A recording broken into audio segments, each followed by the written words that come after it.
Pozdravljeni vsi izbrani v amfiteatru hotela Piramida v Mariboru. Pozdrav seveda tudi vam, spoštovani gledalke in gledalci. Tokrat smo z našimi kamerami zunaj našega studia pod Pekrsko gorco, kot sem dejal, v amfiteatru hotela Piramida v središču Maribora, kjer bomo z gosti govorili o ekonomskih obetih za Slovenijo v letu 2013.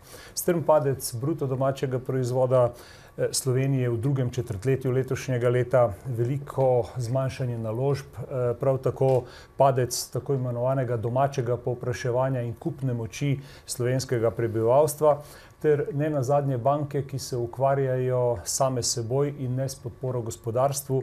To je naša trenutna podoba. Ali lahko upamo, da bo v letu 2013 boljše? Naši gostje so, predstavil jih bom z moje desne, gospod Aleš Hauc, predsednik uprave Nove kreditne banke Maribor. Dobar dan. Magister Bogomir Kos, predsednik uprave Probanke. Dobar dan. Profesor dr. Lojze Sočan z Fakultete za družbene vede Univerze v Ljubljani. Dobar dan. Magistrica Sabina Koleša, generalna direktorica Direktorata za podjetništvo, konkurenco in tehnologijo na Ministrstvu za gospodarstvo. Lep pozdrav. In magister Franc Klužer, vršilec dolžnosti generalnega direktorja Direktorata za evropsko kohezijsko politiko, prav tako z Ministrstva za gospodarstvo. Lep pozdrav. Lep pozdrav tudi v mojem imenu vsem petim gostom. Gospod Hauc, začeli bomo z vami. Včeraj ste za 65 milijonov evrov prodali zavarovalnico Maribor. Banka trenutno ne potrebuje dokapitalizacije. Hkrati pa je pomenljiva vaša izjava, objavljena v današnjem večeru, da boste z izdajo tako imenovanih KOKO obveznic zagotovili le, navajam, kapitalski blažilnik do naslednje dokapitalizacije. Medtem iz Ljubljane prihaja novica, da bi vas vlada najraje prodala, o čemer v koaliciji sicer ni soglasja, ampak nikoli ne vemo, kdaj se to soglasje doseže. Zato uvodoma prvo vprašanje, koliko časa se bo po vašem mnenju vaša banka, dovolite mi to poenostavitev, ukvarjala sama s seboj in kakšen je, uporabil bom še en izraz iz tuje strokovne literature, kakšen tango plešete z slovenskim gospodarstvom? Ja, prvo torej lep pozdrav vsem prisotnim tukaj na tej okrogli mizi. Mi smo včeraj dosegli pomemben uspeh v kontekstu tega, da obstoječi delničarji banke zaradi opustitve dokapitalizacije, katero so izglasovali, ne bodo prikrajšani pri njihovih lastniških deležih, ki bi sicer bili, če bi dokapitalizacija bila razpisana. Namreč dokapitalizacije v tej banki so se vrstile kar po določenih vrstnih redih, vse tam od 27 evrov za delnico do 8 lanskega leta. Zdaj bi bila ta vrednost seveda bistveno nižja zaradi upada vrednosti delnice. Moramo reči, da smo v teh mesecih od aprila, kar se nastopil mandat, do danes napravili po našem mnenju ogromno.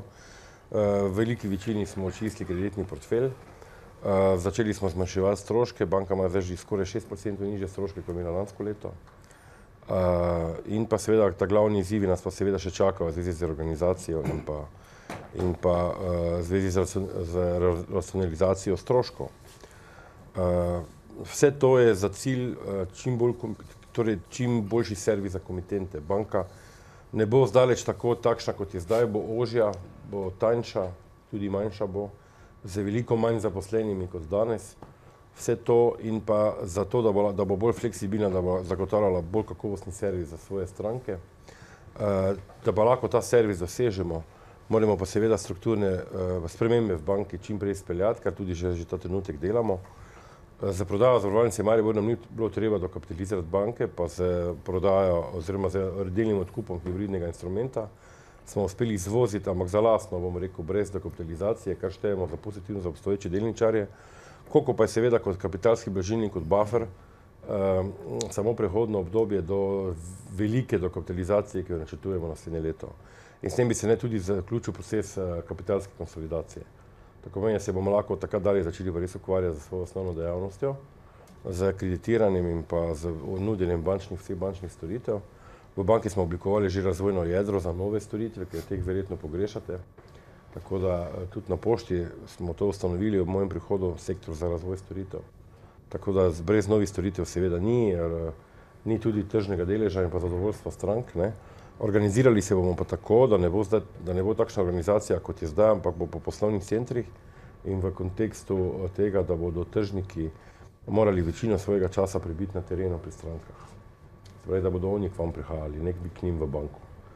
Ne? In jaz mislim, da je to edina rešitev za eno finančno institucijo, sploh v tem okolju, ki je dosti pomembna za to okolje, ta banka, ker je regionalna banka, Mariborska banka. Mene je marsikdo spraševal, zakaj sem se lotil tega, ko mi na pošti nič ni manjkalo. Ne? To drži, ne? Nič mi ni tam manjkalo, ne? Ampak izzivi predstavljajo sestavni del življenja. Ne? In zdaj, če je pač treba porihtati, bomo pa še banko porihtali. Ne? In verjamem, da jo bomo. Jaz sem optimist, kaj se tega tiče. Zdaj tango z gospodarstvom je pa taki, ne? Ko ste prej omenili. Ne? Pravzaprav ne pišemo tango, ne? Ampak bom rekel bolj koračnico. Ne? Predvsem zaradi tega, ne? Ker ta trenutek banka lahko spremlja svoje komitente v nekem določenem obsegu, tudi likvidna je, solventna, plačilno sposobna, varna hiša. Ne more se pa zdaj iti neke ekspanzije, ne? Zato, ker še primanjkuje kapital določen, ne? Da bi lahko to ekspanzijo začela delati. Ne? Ampak mislim, da v letu 2011 bo pa že lahko začela s tem. Ne? Tako da v letu 2011 jaz vidim prvo leto, zdaj po 2-letni izgubi, ne, te banke, da bo lahko začela spet ekspanzirati svoje posle, pa dejansko utrjevati bolj svoje odnose s komitenti. Ne.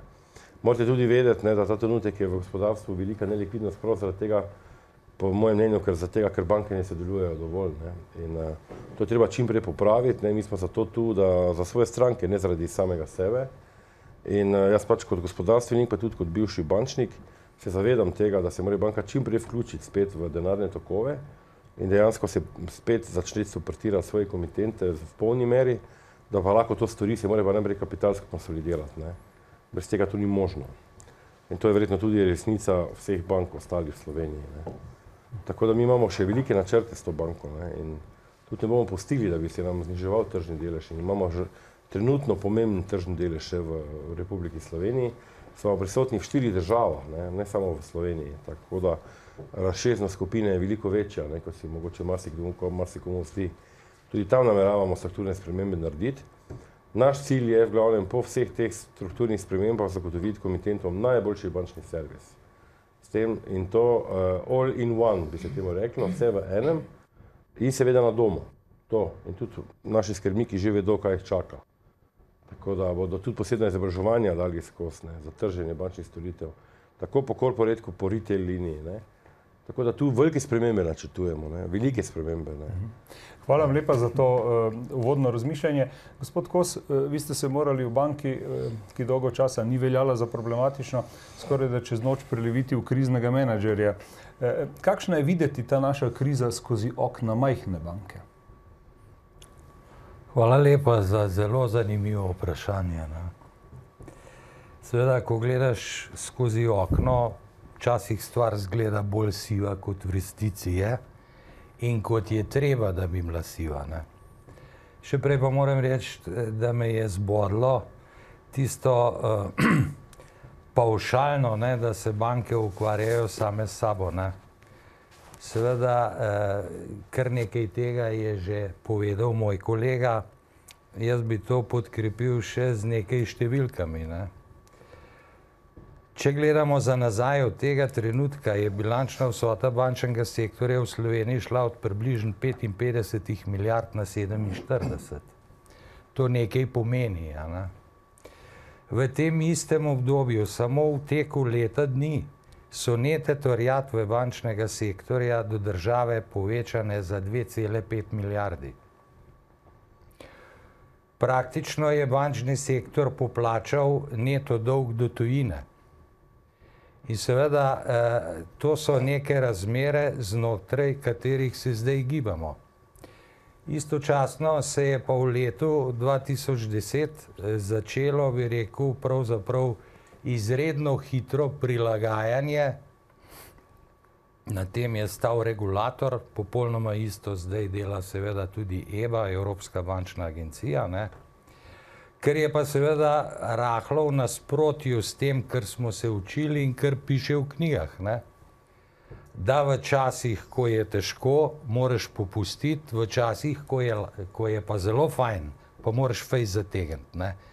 Nam se pa zdaj pravzaprav na nek način dogaja ravno obratno, zato je kolega govoril o problemih dokapitalizacije, v istem čovnu smo tudi mi, zato smo javno povedali, kaj bomo naredili in dokdaj bomo naredili, ne.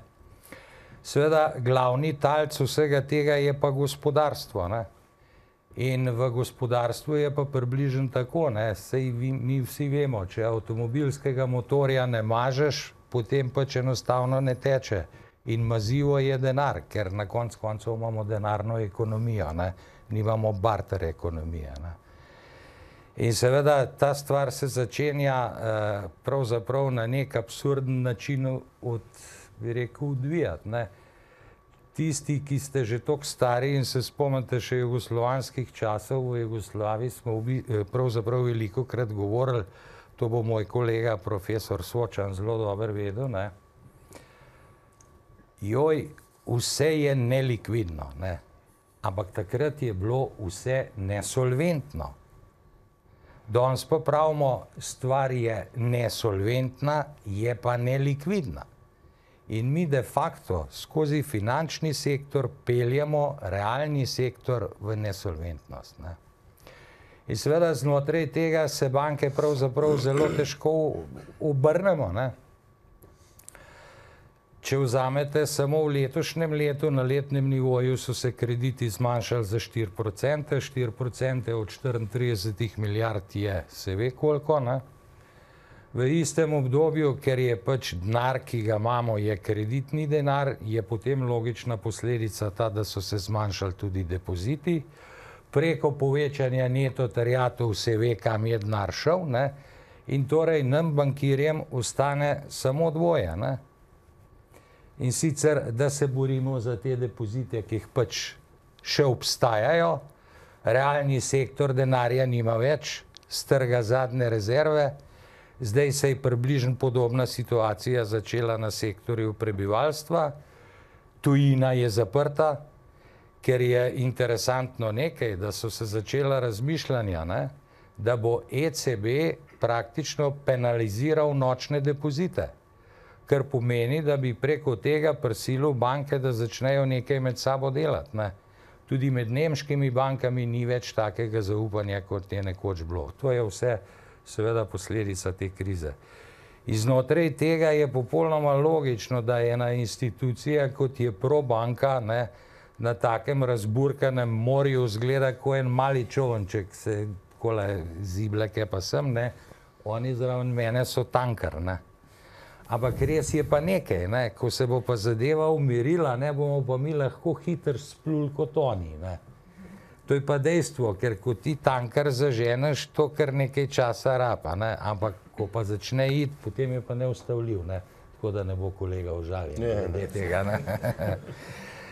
Torej, jaz bi rekel tako, ne, da ta kriza ni samo kriza bančništva kot tacga, ta kriza je globja, ta kriza je pravzaprav problem nekih zadev, to bom na odprti sceni povedal, ki smo si jih Slovenci naredili sami, po nepotrebnem, po nepotrebnem. Če greste gledati podatke leta 2010, so začeli krediti v Sloveniji lepo ekspandirati. Takrat je bila uveljavljena tista tako imenovana zavarovalna shema, ne, ker je gospodarstvo imelo možnost, da je dobilo garancijo od države, preko te garancije so banke začele počasi kreditirati. Potem je stvar naenkrat ugasnila, portfelje imamo približno vsi enake, eni bolj slabe, eni malo boljše, ne, ampak seveda preko slabšanja portfeljev se je zgodilo povečanje slabitev, zaradi povečanja slabitev se je zmanjšal kapital, ne, in seveda regulator se je postavil na pozicijo dokapitalizacij, ne. Ob tem, da se je kapitalska zahteva še celo povečala. Zelo po kmečko povedano, zgodilo se je takole, mi smo imeli pred sabo eno veliko skalo, pa 1,5 metra velik kol, da bi to skalo premaknili, ne. In seveda preko teh regulatornih sprememb se je na vsake pol leta zgodilo to, da je nekdo prišel in je en konec tega kola odžagal, ne. Kol se je skrajšal, skala je pa ostala ista oziroma se je celo povečevala. ampak tako kot je kolega Havc rekel, jaz verjamem, da smo mi sposobni z tega splezati, ne. Dejstvo pa je, tisto, kar je bolj na tiho povedal, ne, da pa seveda predvsem najbolj, kar bi rekel, na nek način človek pogreša, kar sicer ne velja za naši dve instituciji, je sodelovanje med bančnim sektorjem, predvsem v odnosu do realnega sektorja, ker jaz velikokrat rečem, mi samo to gospodarstvo imamo, drugega nimamo, ne. In jaz sem trdno prepričan, da Microsoft nikoli ne bo njegov komitent, moj pa tudi ne. Tako da to je po mojem tisto, kar je ob tem najprej treba povedati. No, profesor Sočan v enih svojih tezah pravi, da seveda niso vse banke v Sloveniji skorumpirane. Mislim, da je takšna teza, popravite me, če narobe razmišljam, ampak ne gre toliko za banke, gre v bistvu za eno širše kritično razmišljanje, na katerega vi, profesor Sočan, opozarjate, na nek paradoks v slovenski družbi, ki si zagotovo zasluži seveda neko širšo pozornost, da na eni strani so vse slovenske vlade v zadnjih 20 letih nekako uveljavljale spremembe, ki slonijo na ideologiji neoliberalizma, in vi svarite, da je to koncept, ki ustreza plenilskim elitam, ne pa razvoju družbe in enakomernemu in enakovrednemu razvoju družbe in zlasti ne gospodarstvu. Hkrati pa seveda ugotavljate, da v Sloveniji imamo eno polovico gospodarstva, ki je dobro vodeno in tudi globalno uspešno. Zdaj, lahko bi uvodoma vprašali, katera od teh dveh polovic bo na koncu po vašem mnenju zmagala? Ja, naj nadaljujem, kar tukaj sta moja dva soseda, kolega nehala. Jaz ne pripisujem ključnega vprašanja lastništvu bank. Zdaj, za Evropo je značilno, da so predvsem v lastništvu, pretežnem lastništvu države. Nekje 2/3 ali pa celo več. Ampak recimo Irska je primer, ko je izrazito zrasla na svojem bančništvu, svojem lastništvu bank in to v pol generacije izjemno. Finska je primer države, kjer je večji del v tujem lastništvu, ampak če gledate zadnjih 15 let, je Finska v sami špici, kar se tiče zavarovanja izvoznih kreditov, zavarovanj, kreditiranja. Skratka, te pretežno tuje banke se tepejo, katera bo najboljši suport dala gospodarstvu, podjetjem. No in zdaj, ko si je Irska zaradi lumparije bank in zaradi neumne vlade, ko je podpisala teh več kot 400 milijard, ki so jih banke zagrešile, padla v ta problem, je pravzaprav lepo iz tega lahko potegnemo en zaključek, da je vendar glavna odgovorna inštitucija, da je vlada. Če je vlada slaba in nesposobna, potem so težave in v bančništvu in v gospodarstvu. In moram reči, sinoč mi je kri kar mal zavrela, ko sem spet poslušal gospoda Pukšiča, ko je rekel, pa sem rekel, mu bom poslal grafikon Banke Slovenije, kjer je lepo analitično to, kar Mencinger že dolga leta pravi, da Slovenija se je neto zadolžila od presežka 300 milijonov leta 2004 do minus 10 milijard 200 minusa leta 2008. Zdaj, jaz ne bi hotel tu neke vlade potopiti, ampak tu je prišlo do prezadolžitve bank, podjetij in prebivalstva. No in zdaj, da ne govorim o tem neoliberalizmu, čisto na kratko, pa vendar poglejm, jaz ne bi zdaj na pranger dajal ne enih, ne drugih, vsi so bili slabi in so še slabi, nažalost. Namreč, če gledamo tisto prvo vlado, jaz sem se takrat, moram reči, tudi z Mencingerjem smo se videli, pa z mnogimi ljudmi, ko smo skoraj na kolenih prosili, ne uničite Metalne. Metalna je imela takrat 1,5 leta poslov, pa tam, pa še precej firm iz Maribora, pa Ljubljansko banko so razkosili, saj veste kdo, ki je bila 300. v svetu in tako naprej. SDK je dobil leta 1988 nagrado v Londonu kot najboljša agencija za spremljanje likvidnosti. Skratka, to je vse imelo socialistični pridih in to smo zlomili in pospravili, kolikor se je dalo. In jaz tudi vem, kolikokrat sem jih svaril, pa ne nasedati. Evropejci pravijo SMEs, ne da mala in srednja podjetja vas bodo rešila. Seveda, oni so imeli strateške firme in so jim majhne in srednje prišle prav. In to je kombinacija prava. Zdaj pri nas smo pa to potovkli in smo potem začeli pravzaprav zelo slabo. No in naprej, ne bom dosto, tudi dr. Drnovšku govoril, Bog mu da je dobro, ampak on je rekel, rabimo domače kapitaliste, so boljši od tujih. In z enim samim insiderstvom so se prodajale tele obveznice države, kjer so tile fantje špilali, kot so vedeli, in da bo prav za njih, a ne da pa potem certifikati, pa delnice in tako naprej. In potem je prišlo to obdobje, ko sem bil tudi še velikrat kregan, a ne da, ko sem rekel, da uničujemo Slovenijo, posebno v teh strateških komentarjih v Gospodarskem vestniku, takrat, ko smo kar v par tisoč podjetij zmozgali, pa da so jih lastniki praktično prodali ali si denar iz njih iztrgali in tako naprej. Pa potem do tajkunov, pa potem do zdaj, kar je danes, ne da banke seveda moramo na način, kakor se da, ozdraviti. In jaz veliko bolj soglašam s tem, kar je zadnjič povedal Janko Medja, ne da je rekel, dajmo tisti del, ko je zdrav, čim prej usposobiti, da dela z gospodarstvom. Tisti del, ki je bolan, imamo mi in ima svet veliko sposobnih ljudi, kako se te stvari dela. Skratka, zdaj dati v en lonc, ne da v slabo banko, pomeni, da zabrišemo, kolikor se da, politično in poslovno odgovornost za tiste grehe, ki so nastajali, pa eni še celo zdaj nastajajo. No in pa da pridemo do tega nesrečnega holdinga, kjer bi zdaj začeli pod zelo neugodnimi pogoji prodajati, kar smo si tudi večina, tudi od vas tu, ne, da stvari v javnem sektorju v glavnem postavili, ne, da od kliničnih centrov in tako naprej. Namreč, to jaz pravim, da, no samo še to, da rečem,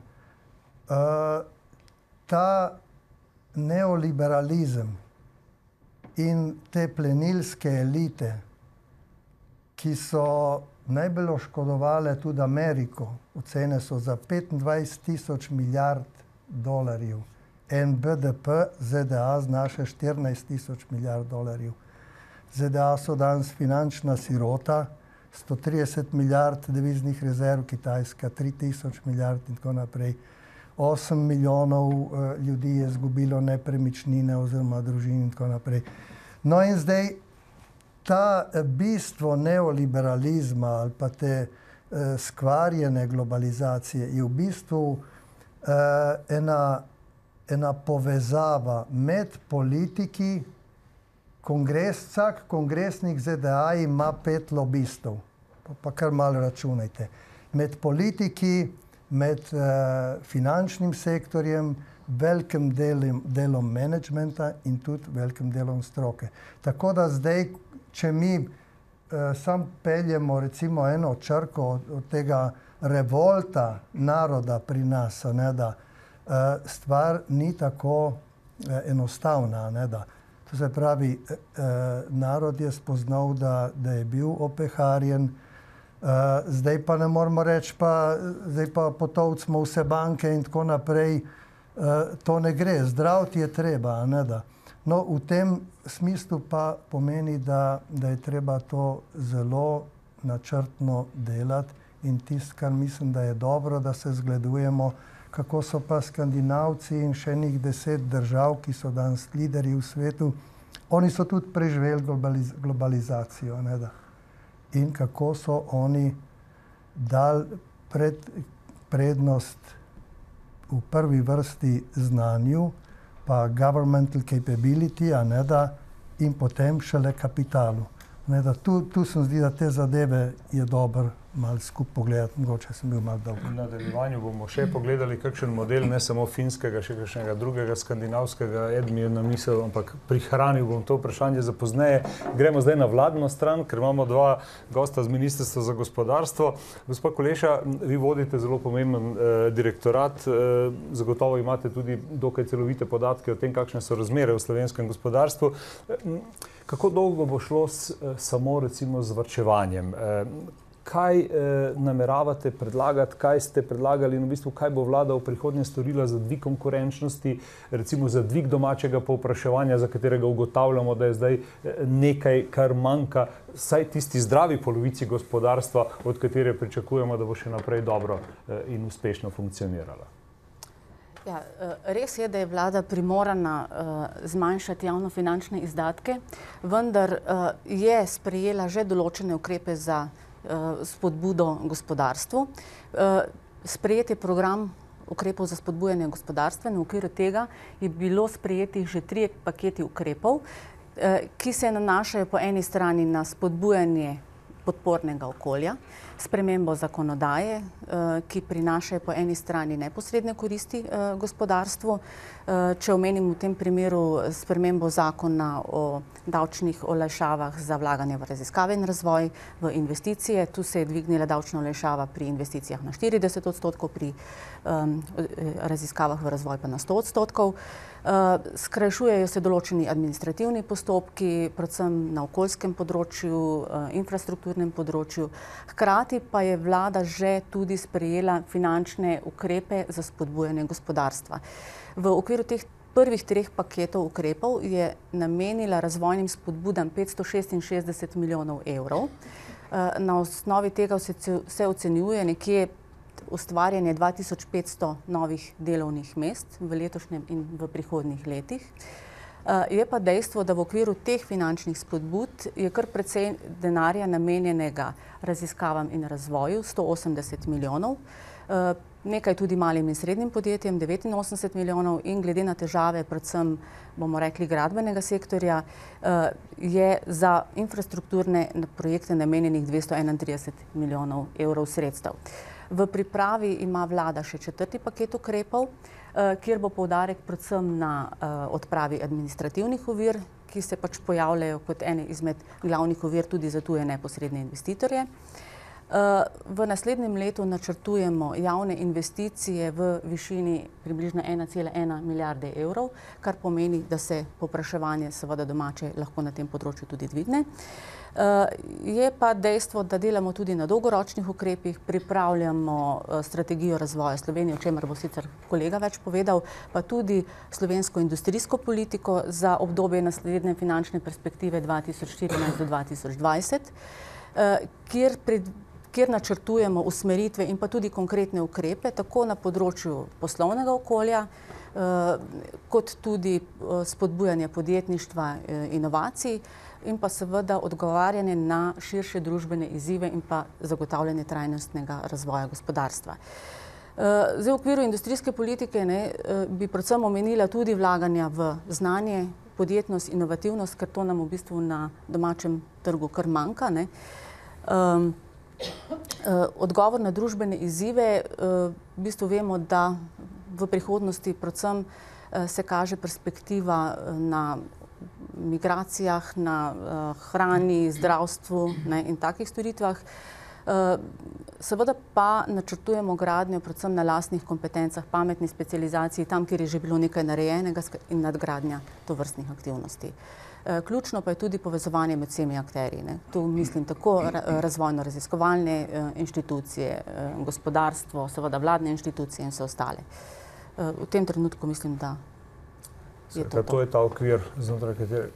ga lahko pričakujemo določene spodbude. Gospod Klužer, ko kakšnega ministra vprašamo, kje naj država vzame denar, recimo za velike naložbe, gospod Koleša je omenila 1,1 milijardo, to je lep denar, vsi potegnejo kviske in rečejo evropska sredstva.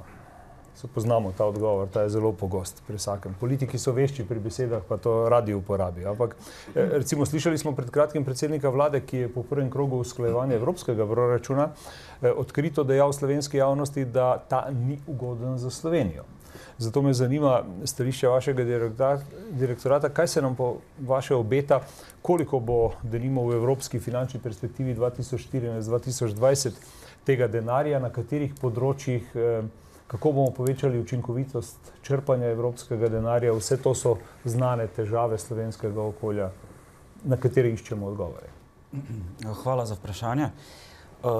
Mogoče bi nadaljeval kar pri tej številki 1,1 milijarde.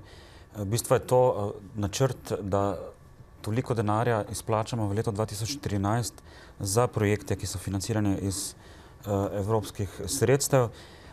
Čist malo za strukturo, za zanimivost, pa bom zaokroževal številke, okoli 415 milijonov je iz Evropskega regionalnega sklada.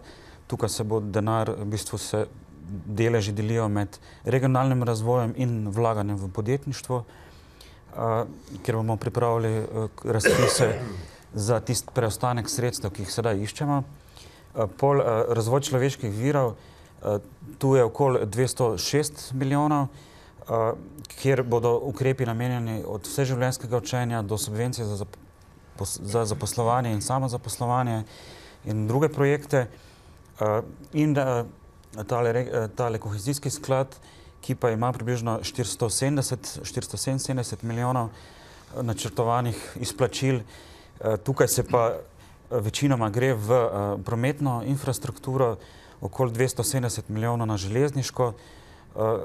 Imamo še v načrtu spremembe programa in okoli 50, trenutno je že odprt javni razpis, se pravi okoli 80 milijonov bo vse skupaj za energetsko obnovo stavb. No in to so pač tisti ukrepi, s katerimi lahko na nek način povpraševanje spodbudimo.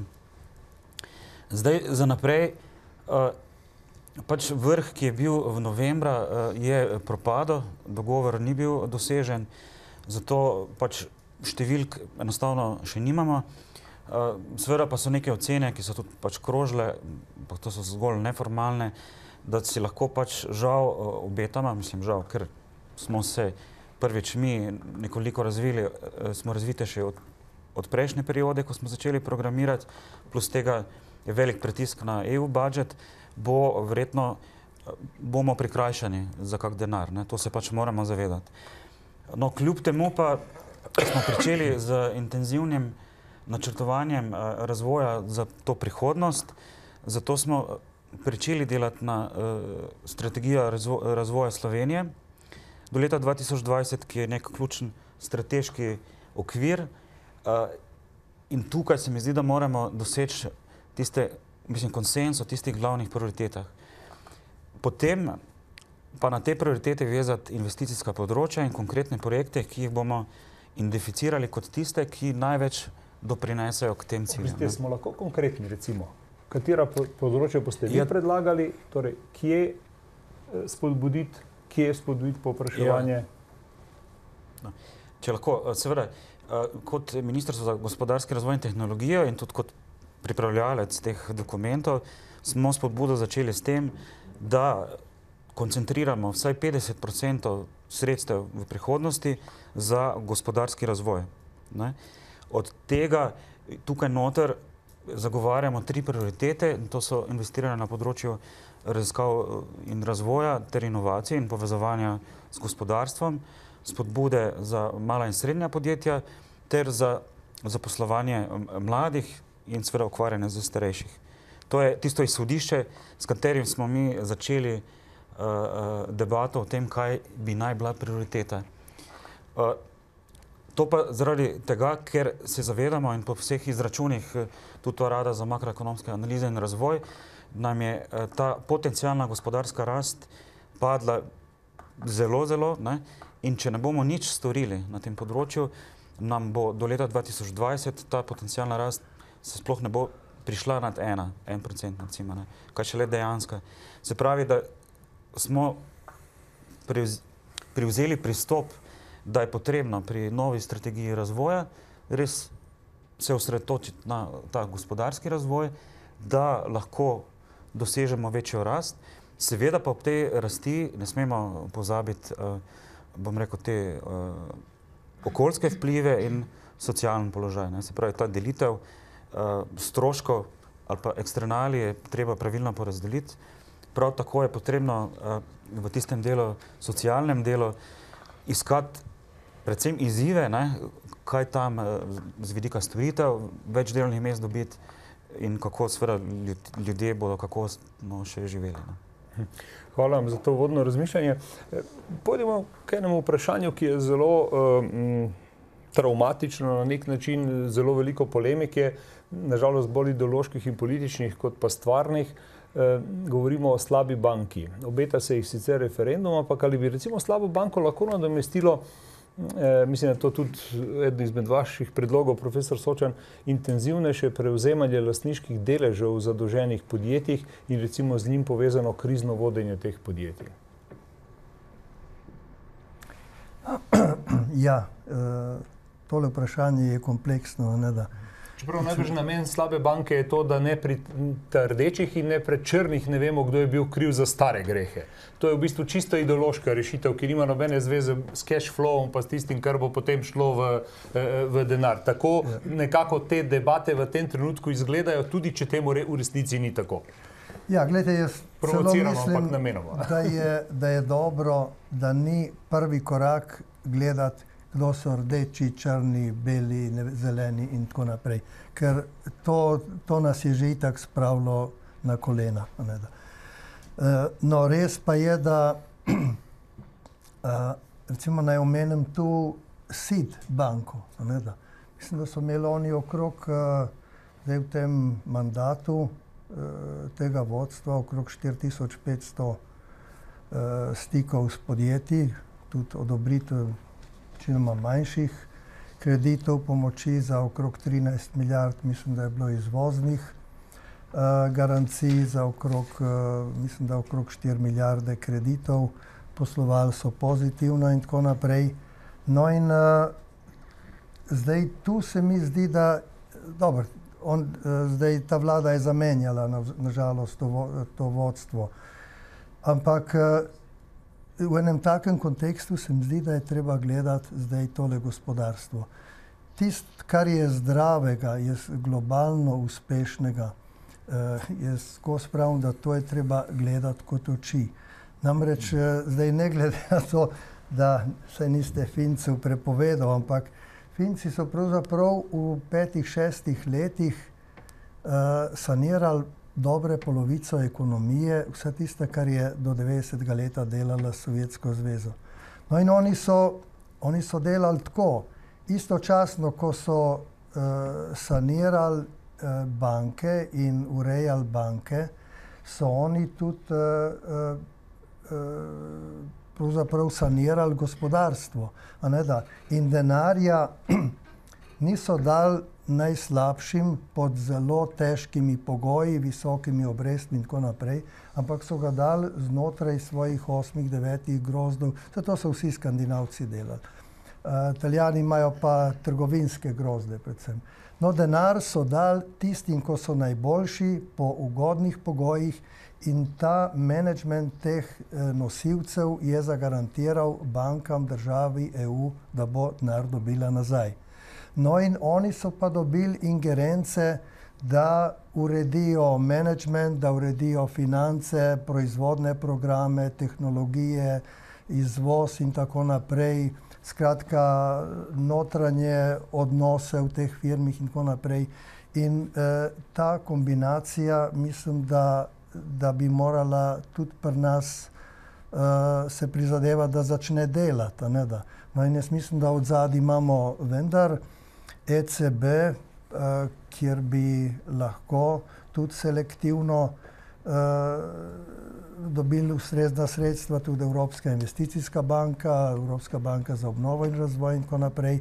No in meni se zdi, da je tisti ključni asset, ko ga ima Slovenija, da je pravzaprav ravno ta polovica uspešnih podjetij, ki znajo svoj posel delati, ga znajo na svetovni ravni delati in oni pravzaprav so v največji meri poklicani, da to naredijo. Jaz zdaj tu ne propagiram, recimo, da moramo ne vem koliko teh grozdov ustanoviti. To je ena od variant. Recimo Stojan Petrič je 2006 predlagal strateška partnerstva. Kaj vem, mislim, da nekaj podobnega se je zgodilo zdaj tu v Mariborski livarni. Ne da, če je kapital recimo vreden 5 milijonov, pa v realnosti, da je 2 milijona, pa če dajo, da prije novega denarja 3 milijone, to se pravi novo vodstvo in potem tako se pravzaprav stvari sanira. Skratka, ne samo, da se prešteva finance, ampak je treba tudi tehnološko, inovacijsko, kadrovsko, razvojno vse te procese peljati naprej. No, jaz mislim, da za to kombinacijo Dobri istočni so se dali, ker sem ravno hotel oba gospoda predsednika uprav bank spraševati, kaj bi vam pomenilo, če bi vam dolgove podjetij, če bi jih konvertirali v kapitalske deleže in potem s temi podjetji z dobrimi programi, tistimi, ki so perspektivni. Gospod Sočan je omenil recimo Mariborsko livarno, ki ima enega takega v avtomobilski industriji in tudi v tujini.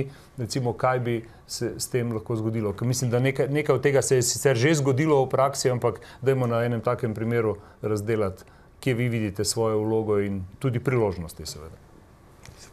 Izvolite, gospod Kos. Jaz bi ta prvi na nekaj upozoril.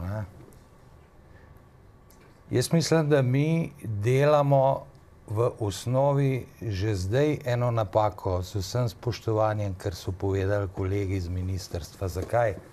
Zato, ker ne izrabljamo neke osnove, ki je dana. Kadarkoli dela, katerokoli ministrstvo z denarjem, gre ena za ena. Ko dela banka, banka ima vzvod. In banka lahko z enega evra naredi v teh razmerah, kot sicer danes smo, kapitalska pa tako naprej, ampak recimo jih lahko naredi 9. In tu je ta kombinacija, sem jaz razumel profesor Sočana, kjer ti lahko obe stvari skupaj vlečeš. To je en vidik. In jaz mislim, da tu ne smemo gledati čistko, ne vem, pa zdaj je prišla ta parola tajkuni, pa banke, pa gor, pa dol, ne. Ampak da smo si čisto jasni, tajkune je ustvarila politika, ne banke. Banke so nažalost žrtev tega. Ker takrat, ko so se stvari začele, so bankirji opozarjali, kaj se bo zgodilo. In kaj imajo danes bankirji? V svojih portfeljih imajo vrednostne papirje, ki so jih dobili namaz kreditov, s katerimi so morali financirati tajkune.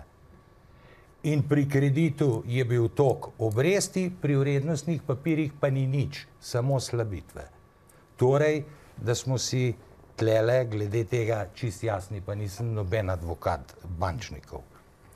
Drugič, mi smo enkrat v tej Sloveniji sanacijo že delali. In mislim, da smo jo zelo uspešno naredili.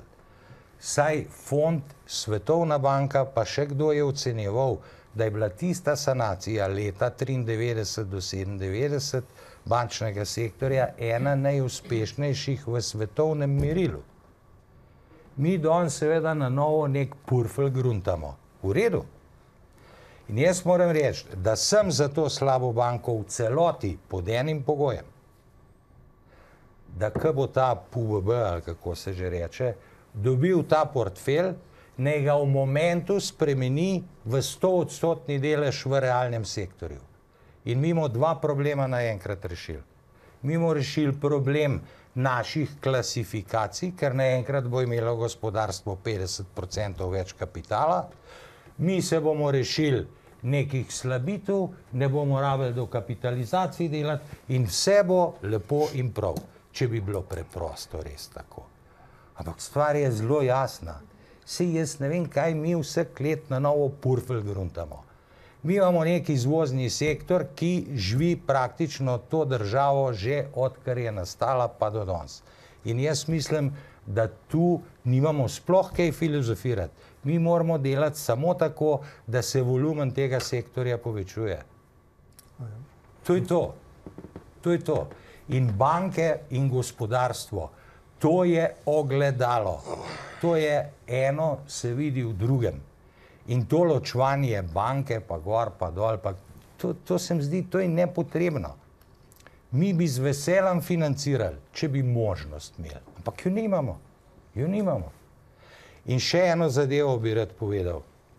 V tem globalnem svetu, dolžno spoštovanje Skandinavcem.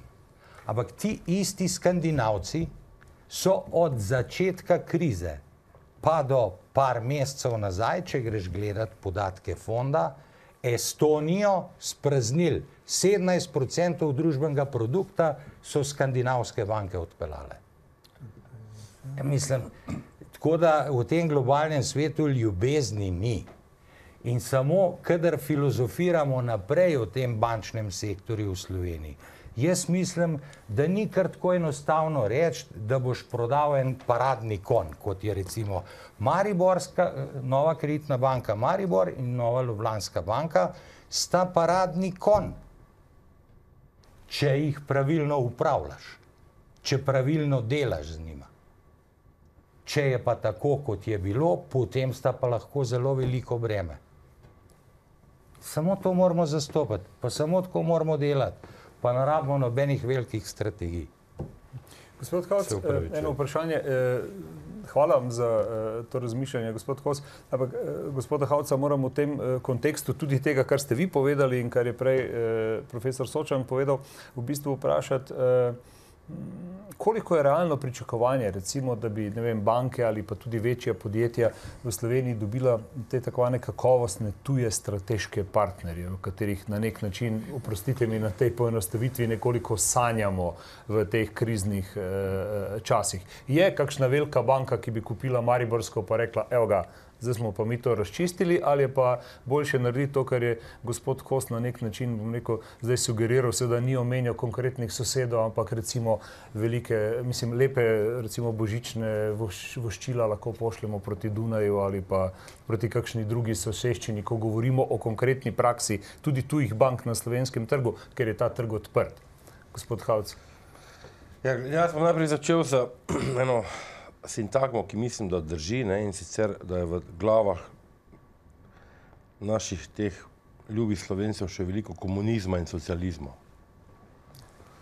In seveda, pogledajte javni sektor, če greš trajkat, mislim, da 21. maja, če se ne motim, boste gledali 23. grafiko, torej pred Božičem, grafikone njihovih plač v zadnjih letih, koliko so naraščali, pa koliko se je javni sektor povečal, A veste, enostavno to gospodarstvo ne zmore javnega sektorja več financirati. In namesto, da bi pritegnili, ko smo prej govorili o varčevanju, in zdaj se kar najdejo eni ljudje, ki pravijo, ja, ne varčevati, to ni edini izhod, seveda ni edini izhod, ampak je pa prvi korak. Ta država je leta in leta zapravljala več, kot je zaslužila. In to si nekateri danes nočejo priznati, da je temu tak. In že kar sanjajo dalje, da bo možno živeti z istimi plačami v javnem sektorju naprej in tako dalje, ampak gledajte, gospodarstvo tega več ne bo pripravljeno financirati. In podjetja odhajajo ven iz te države, medtem ko mi modrujemo tukaj gospodarstvo treba. In to je, vam povem, da se, recimo, finančni trgi mednarodni sprašujejo, če smo mi sploh še normalni. Ker mene sprašujejo tujci iz Frankfurta, iz Londona, iz Dunaja, kaj se pa vi greste? Referendume za slabo banko. Referendume za državni holding, gre za zakona, nista idealna, to moram sam moje mnenje povedati, ampak sta pa nujno potrebna. Ni funkcija bank, da vstopa v lastništvo podjetij, dragi moji. Banka je finančna institucija, ki obrača denar. In če že mora debt equity swap napraviti, dela to zaradi takih razlogov, kot so Merkur, Intereuropa, Metalna in tako naprej, ampak njena funkcija je obračanje denarja in nudenje denarja tistim, ki ga potrebujejo. In banka tudi nima dovolj kadrov in niti ne znanja, poprečna banka, da bi lahko upravljala z lastniškimi deleži v firmah. In tudi ni funkcija banke, da ima lastniške deleže v družbah, vse v veliki masi, bom tako rekel. Ne. In če bomo hoteli mi nekaj narediti z tega gospodarstva, bomo se prvo morali dogovoriti, da še bomo mogli bolj pa zategniti kot zdaj. Definitivno to, kar je zdaj super zakon, letos bil je veliko premalo, če mene vprašate. Veliko premalo, pa se še nekateri bunijo do nezavesti. Veliko premalo, če boste pogledali, kaj trojka delala, Portugalska, Irska. 20-30% nižji prejemki, ne pa 5%. In to je treba se osvestiti, poslušajte. Razumete? In pol Slovenci smo narod, ki se non-stop nekaj bunimo, non-stop nekaj razburjamo in tak naprej. In kaj imamo danes rezultat? Kakšna država smo postali? Demonstracije, sindikalne stavke, referendumi. Razumete? Kdo pa nas bo sploh še povohal, poslušajte? Podjetja grejo ven v tujino, selijo svoj proizvodnjo ven Slovenije, ki so pri visoki obremenitve dela. Ne?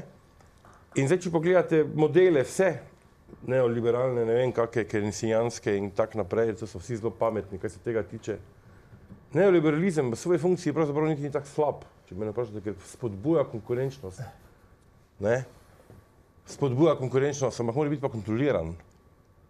To je tista stvar. In vlada, kakršnokoli mene, ti vseeno katera, ampak če se vlada loti varčevanja, najprej naredi prvo pravilno potezo, ker da zgled vsem ostalim. In to varčevanje, ki so ga naredili super zakonom, še bistveno prenežno še je. Sem poslušal izjave ljudi, ko imajo 1200 evrov penzije, pa dobo 100 evrov manj, pa je stokal v večeru, pa v delo, da bomo len konec z njimi in tako. Vidite, to je sprenevedanje. Sploh ne vem, zakaj to mediji sploh objavljajo, ker to je čisti nonsens. Drugi je tisti, ki ima 300 evrov penzije, pa tisti niso znižovali. Ampak gospod Hauc, dovolite mi eno polemično, izvolite, oprostite. In vse bom hiter. In varčevanje je prva stvar in vse države, ki se, če boste pogledali preteklost ekonomiji, se je vse začelo na varčevanju. Seveda zniža porabo, družbeni produkt se znižuje in tako naprej, ampak to je posledica.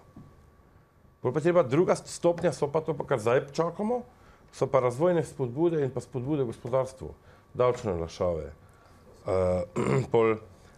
programi posebni, recimo za mala in srednja podjetja, recimo za velika podjetja posebne jamstvena shema, pol fondi, recimo, ne, pol pri nas sploh nimamo nekih pametnih skladov tveganega kapitala v naši državi, ne.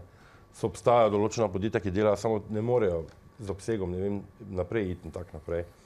Pol predlagane olajšave, recimo z davka od dobička, olajšave za zaposlovanje, recimo za nova podjetja, prvo leto nič, drugo leto recimo 25, leto 50, tako bi to moralo iti, ne. Tu je država najboljše, vse to spodbujaš bodoče davkoplačevalce s tem recimo, ne. To manjka recimo, ne, pol recimo posebnih programih, pol dokument, zdaj, ki ga vlada zdaj dela, hvala Bogu, no, to pa res vsaka je čast, strategija razvoja torej gospodarstva Slovenije, da se bo vedelo, da bo vlada jasno povedala, v te segmente želimo, da vlagate, v te segmente pa recimo ne. In vse to, zadnja stvar, ki jo pa želim, pa na slabo banko se bom zdaj takoj prišel, ne, je pa to, da treba delati, poslušajte, delati je treba, danes je treba delati.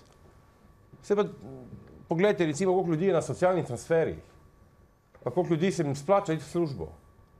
Recimo, ne, pa jim odškrtniš socialno pomoč, recimo, ker so doma že ne vem koliko let, pa imajo ponudbe za službo, pa bi se lahko zaposlili, pa se nekateri ne zaposlijo, ker prejemajo socialno pomoč. Zdaj je e-zakon, recimo, tale e-sociala, mi da to dobro veva, kaj to pomeni, ker banke morajo prijavljati socialne prejemke državi, oziroma, mislim, organom ustreznim, da ti preverjajo, recimo, kdo prejema socialno pomoč, pa kdo, recimo, ima na banka depozite, ne. In ti ljudje, recimo, ne, ki, kako bi rekel, verjetno se ugotavlja, kdo, recimo, izmed teh prejemnikov socialnih transferjev je pravzaprav bogat, ne. In če ne bo delo postalo vrednota in poštenje in vse te vrednote, če ne bodo privzgojene, ne bomo mi dosegli nobenega premika. Mi pa še vedno živimo, oprostite, Slovenija je zadnja komunistična država, no. Glede na to, kako se obnašajo ene strukture, ene asociacije, je to katastrofa, če mene vprašate. In zdaj, da se vrnemo, in če tega razmišljanja ne bomo spremenili, ne bomo nikamor prišli, to že kar zdaj povem, da ne. Tudi vidim pri bankah, recimo, ne, odnos do bank, mi bi si želeli, da bi lahko financirali večje število podjetij, pa vsega recimo, ne. Ampak na koncu koncev se najboljša banka izkaže takrat, ko je podjetje v problemih, ne. Ne takrat, ko je gre dobro, takrat bi vsi prileteli zraven, ne. Če pogledate, pa imajo še vedno ljudje razmišljanje, da je treba pomagati podjetju. Pomagajte nam. Glejte, banka ni Karitas ali pa Rdeči križ. Ker če ste na drugi strani kot delničar, pa zahtevate od uprave, da daje dobre kredite, ne slabih. Ne? In tudi to je recimo eno izmed razmišljanj. Mi moramo miselnost spremeniti. Zato, ker tako ne bomo nikamor prišli, če ne bomo miselnosti spremenili. Zdaj pa, kdo pa vpraša privatno podjetje, rabite pomoč, rabite kakšen kredit in tak naprej. Plačujejo davke, prispevke plačujejo, davek od dobička plačujejo, te pristojbine plačujejo, da javno upravo futrajo in vse skupaj. In zato je šla vlada v te ukrepe, pa nočem nič braniti nobene, da bo ta silni aparat zmanjšala, da bo postala država cenejša in bolj učinkovita, da bo gospodarstvo lahko sfolgalo. In kaj se tiče slabe banke, gledajte, več metod obstoja reševanja bank, to se moramo čisto odkrito priznati.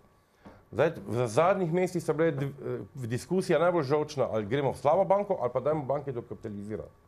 Jaz osebno sem proti dokapitalizaciji bank strani države, ker je to potuha za tiste, ki so delali napake v svoji preteklosti. In to je spet davkoplačevalski denar. Čeprav po drugi strani, če slabo banko ustanovite, preložite samo iz enega žepa v drugega. Prav tako država financira vse te izgube. Ampak se vse ugotovi, v čem je problem. In slaba banka po tem konceptu, ki je zdaj, bo ugotovila dubioze, kakve so bile v preteklosti, ker enkrat so že banke, vsaj dve največji, bile sanirani in zdaj so na nek način tudi v sanaciji, če lahko temu rečem, ampak interni, ker same banke peljejo. Ne? In slaba banka ugotovi, kdo je dal kredit, zakaj ga je dal, kdo bo odgovarjal za to. Ker zato mora nekdo odgovarjati za te kredite. Poslušajte, to ne sme ostati tako početje je nekaznovano. To nekdo mora, da je takih kreditov, da mora odgovarjati. Ker so zdaj delničarji oškodovani z padcem vrednosti delnic, vsi deležniki banke, ki so, banka ne pridobiva na vrednosti taka, ki ima slabe kredite, ampak izgublja vrednost. Ne? In namen slabe banke je tudi to počistiti. Recimo Irska je šla v ta sistem, Nemčija je šla v sistem slabe banke. Neki kompromis se mora najti. Ne? Ampak največji problem je v tem, da ekonomiji v tej državi razpravljajo največ ravno tisti, kateri pojma nimajo. Ne? In pol govorijo in pol dnevniki jih lepo snemajo, novinarji in tak dalje. Meni pa slabo postaja, ko jaz to poslušam, ko nekdo pravi, ja, dokapitalizacija na mesto slabe banke. Pa vem, da ima gimnazijo, razumete, pa da ima, oprostite, ne podcenjujem, tega, ampak nima pojma, kaj je to ekonomija. Ne? In on je zdaj pametni, razumete. Ne? In jaz, ko grem za par dni v tujino, jaz imam olajšanje, ker jaz ne berem časopisov, pa tega gledam. In ko prijem nazaj, se moram spet s tem soočiti, ker imam svojo domovino rad. Ampak če tu ne bomo spremembe napravili, ne bo nič boljše. In to si moramo priznati končno enkrat, da je temu tako. Gospod Halc, veste, državljani si želimo, da bi nam vlada dala zgled. Ko sem nekoč na nekih pogajanjih gospe Apohalovi, ki je velika pogajalka sindikata javnega sektorja, rekel, zakaj pa ne ukinemo dnevnice v tujino? Pa dajmo po računih poračunavati dejanske materialne stroške, ki jih imamo. Vsak privatnik, ko gre za svoj denar v tujino, ve, da pač plača in dobi račun za tisto storitev, ki je narejena. Groza. Vladna stran se ni hotela o tem pogovarjati. Glejte, veste, javni sektor so tudi medicinske sestre, so učitelji, so profesori. Ne govorimo o sociali, govorimo o tem, da bi bilo fino, ali bo gospodu Ajlecu, delavca, ki se poškoduje v proizvodnji, obvezal tisti parkirani kader ene politične stranke v enem ministrstvu ali medicinska sestra, ki je kvalificirana in ki smo jo šolali za to. Politika nima nobene veze s tem, kaj se vi govorite, gospod Medved. Nobene veze.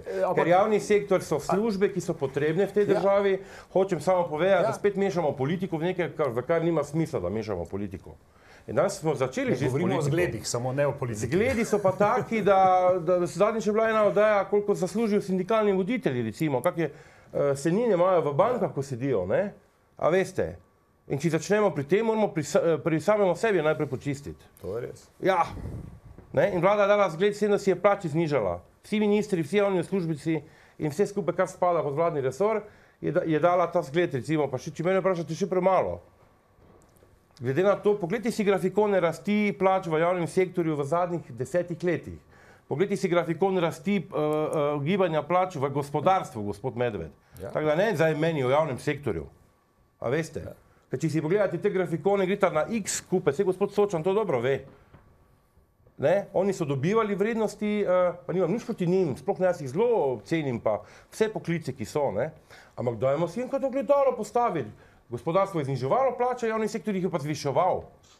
In nekdo mora napraviti nekaj za to, če ne bomo mi pri javni porabi zaškrtnili. Razumete, bomo imeli vsako leto deficit, kako bomo pa financirali? Že zdaj to, kar je bilo v Ameriki, je šlo jedva skozi.